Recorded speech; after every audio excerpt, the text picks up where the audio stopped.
এই মর্কটের দল, ওপরে থাকা বই, চিকেন, মাংসগুলির মধ্যে যে কোনো একটিতে তীরটি লাগা। তবে হ্যাঁ, ভুলভাল জিনিস যদি লাগাস তাহলে তোকে আমি হাতুড়ির বাড়ি দিব।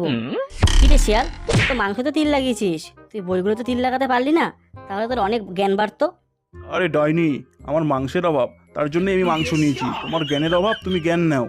কি বললি মরকট শিয়াল? তবে রে, এই শিয়ালিনী এবার তুই লাগা।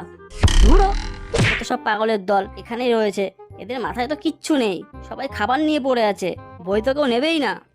এবার পুচকে তুই আয়। ডাইনি মাসি, আমি তো অনেক ছোট, আমার অনেক কিছু জানার আছে, তাই আমি বইগুলো নিতে চাই, কিন্তু কিভাবে নেব?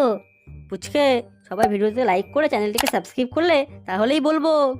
বাবা পুচকে, তোর কথা শোনা মাত্রই তো ভালো ভালো মানুষগুলো সব লাইক সাবস্ক্রাইব করা শুরু করে দিয়েছে। এবার তুই বইতে তীরে লাগা।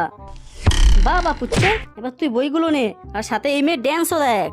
আমার গুয়ার মধ্যে বিস্ফোট হয়েছে। আহা আহা